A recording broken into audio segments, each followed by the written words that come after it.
If you're seeing this, if you're on here, welcome to the Sneaky Strength program 6-week challenge. And so to start you off, just to kind of set some an overview. So here's the Sneaky Strength protocol: 6 tips and tricks to improve and promote overall health and fitness. So as you go about these next couple of weeks and these exercises, I'm throwing these in there for you to add to your daily routine, to do as you wish with these, but just adding some more value to overall health and fitness. So pretty simple. So we'll start with first one. First tip is walk at least 10 minutes a day. Seems super easy. And maybe you do. So if you do, go ahead and bump that up to 20 minutes, 30 minutes. So gradually you can start to increase this. Now, what does walking do, right? It helps to improve overall cardiovascular health. So there's many ways you can look at it, but cardio, too much cardio, yes, it's great for cardiovascular health, but it's not a great form of weight loss. So there's that black and white, and you gotta find that gray area. And so when it comes to cardio, it's great for cardiovascular health. So that just really means your heart, the muscle of the heart primarily, and just your overall ability of endurance as the body. And what else we have? Promotes and increases in energy levels. So you'll notice if you're sedentary or if you sit at home, work from home or whatever, you'll notice if you go out for a 10, 15, 20-minute walk and you come back inside, you'll feel more productive, or you'll feel that oxygen resound through production, and you'll feel your energy levels increase. And so it also helps to manage various health conditions: high blood pressure, cancer, heart disease. Of course, if there's some pre-existing history of health conditions, right? That's something that you would consult with your physician, your dietitian, your doctor. But primarily, cardio is great for the cardiovascular system, which holds health conditions. So it includes high blood pressure, cancer, heart disease, and so much more. And then it improves mood, thought process, or cognition, memory, and sleep, right? So if you kind of forget what you just studied, or maybe you read something, and typically you forget what you read, if you read a book, or if you read something to one of your kids, right, and you guys go for a 5-10 minute, you guys go play or walk, and you guys can come back and you do this as kind of like a recall of like, hey, what did we just talk about? Hey, what did we just share? And you'll notice an increase of cognitive benefits and thought process, and just an overall improvement in thought process as you go and increase and implement this throughout your day. And then obviously it helps to improve imbalances and promotes coordination. If you're sitting all day, your muscles are short like this, but if you go and walk, your body will naturally mobilize itself and start to loosen up as you go, right? And it helps to reduce stress and tension. And so all of that together, it all incorporates. So aim to at least walk 10 minutes a day, nothing too crazy, just incorporate that and really just enjoy the time. Whether you walk on the treadmill, whether you walk outside, whether you walk with your kids, it's really a great time just to do this as a family or individually, right? Whatever works for you and makes sense for your schedule. Here, for our second point, or our second tip, is aiming to strength train at least twice a week. So maybe you're at 1 a week and now you feel like you can do 2 a week, or maybe you strength training 6 days a week, but you're feeling overburnt and too much. It's far too much for the body. So bringing it down to 2 to 3 days a week you'll probably see some great benefits. But aim to strength train at least 2 times a week. It helps to increase your metabolism to burn more calories. So that's something that's often slept on when you hear, yeah, cardio. Yeah, I go for runs.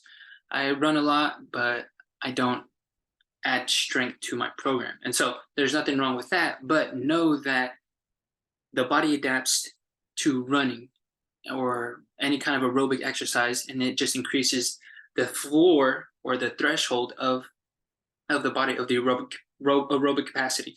And so now you'll notice that if you ran a 5K or whatever and you've done it in 18 minutes, now your PR is personal best record is 15 minutes. Well, now you know that's the body improving, being more efficient, and figuring out how to improve on that 5K. And so now what you used to burn, how you used to burn more calories, now your body's catching up, and now you have to run even longer to burn even more, and then increase again and again.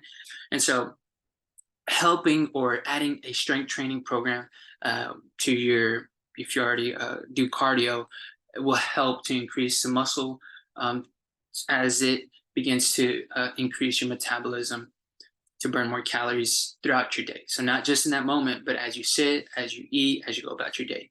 It helps to improve bone health. There's many studies that show if you exercise early on in your life, so teens, 20s, and you continue that cycle for 30, 40, 50 years, you'll notice at the age of, 60, 70, 80, the bone density is far greater than that of someone who is sedentary or a regular person who wasn't active or who tried to improve um, their their body and just their overall health and fitness. And so you also see a decreased risk of injury. Again, this goes back to improvement of bone density and bone health. As we get older, we're more liable for injuries, falls, this, that, or the other. Our body just doesn't recover the same once injuries happen. So to minimize or mitigate um, knee replacements, hip replacements, whatever, shoulder tears, and all these other things. Strength training helps to improve bone density, which then leads to a decrease of injury. And then, and obviously, strength training, you'll notice over time, it improves the quality of life because you're able to do more, you're able to lift more, you're able to carry more, you're able to carry your kids, your grandkids, whatever, for longer periods of time. You're able to interact with them at a better or at a faster rate than if you didn't implement a strength training, just because the body's more metabolized, and it's able to convert energy a little faster because of the muscle density that you've acquired. And you hear this all the time. Hydration, right? Hydration station is important. Hydrate or dehydrate. So let me slide this. Hydrate at least half of your weight in body, or half of your body weight in water.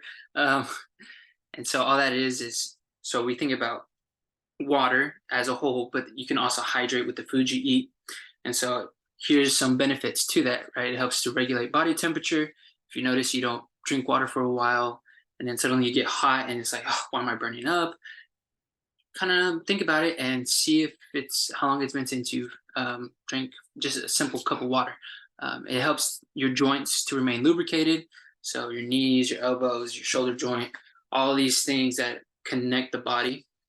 It's important to have them lubricated. If not, they'll stiffen up like a hinge. They'll creak, and if you don't have oil, right, being applied, right, which is our water, our hydration, then over time you'll lose mobility. You'll lose the use of that joint, and then it helps obviously to deliver nutrients to the cells.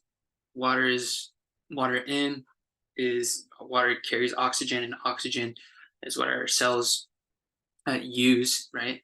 Oxygen in, carbon dioxide out. That's what we exhale on the out, and then we breathe in oxygen. So it's a whole cycle, right? It keeps the organs functioning, where the human body is what 70-80% water, and so the brain itself is the majority of it is water. So even more important to keep hydration and things and electrolytes and all these things going into our system.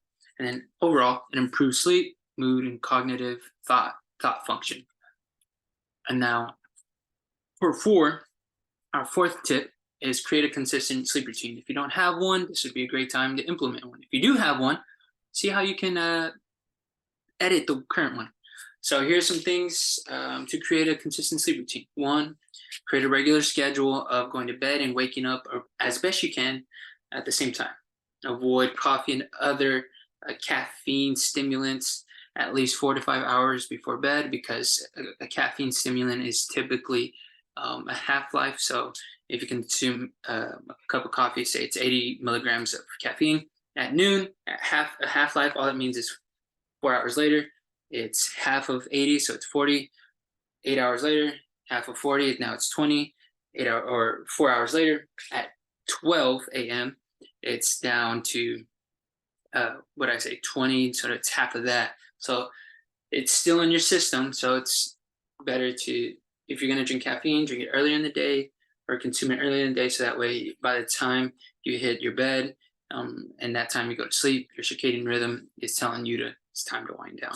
Maintain a good room temp, comfortable for sleeping. 69 degrees is ideally the room temp for sleep. And then create a comfortable sleep environment. So if you sleep with pillows, bring on the pillows. If you don't, and you sleep with blankets, bring on the blankets, right? Something that makes sense for you and it's comfortable for you. And then obviously, what we just talked about in our third tip, maintain proper hydration throughout the day. Our fifth tip is eat more protein. There's a recommendation, and it fluctuates from 0.8 to 0.4 to 1.2, 1.3. But I just say eat more protein. It's recommended to consume 1 pound per body weight, or increase your current protein intake. And so that sounds like a lot, and it is. So if someone weighs 160 pounds, that's 160 grams of 160 grams of protein per body weight. And so that is a lot. For one, you'll really have to consciously consume that. But here are the benefits. So it helps to boost your metabolism and increase the fat burning, and it helps to keep the feeling of feeling full longer. So if you notice, proteins are essential for our amino acids, for our muscles, and our body as a whole. As we break down our muscles and exercise, we need to replenish that with something, right? And this is where the protein comes in. And so, as well, on top of that, protein is a satiating food consumption. So if you notice, you eat bread at whatever 2 p.m., you'll notice probably by 3:30, you'll want to eat something again, because bread is a carb and that's an energy source that we use. And so we use it, and now we have to eat again a lot sooner than probably what we expected. But if you eat a protein, say whatever your choice of protein is, you'll notice if you eat it at 2, then you'll notice that it helps to, one, cut your cravings, lessen the hunger levels, but also helps you feel full longer. So now you're closer to dinner time, and now you're like, oh, okay, now I'm ready to eat again.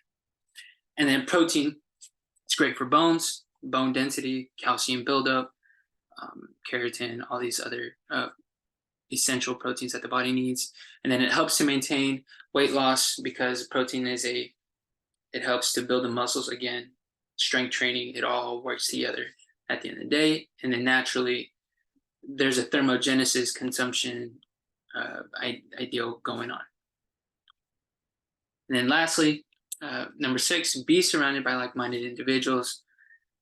Like anything in life, it helps to have people surrounded by you and around you who are going towards the same goals, who are trying to do this, who are trying to better themselves, right? And so it just helps for progress check-ins and to continue pushing one another towards the end, or towards that journey that we're all headed on. So here's some tips and tricks for overall improvement of health and fitness. I hope this blesses you. I hope this is encouraging for you. If you don't have some of these things, go ahead and implement them. And of course, you're always this is available to you. You can always come back to this and watch it again at another date or at another time. And let's go get it. Just be strong and mighty.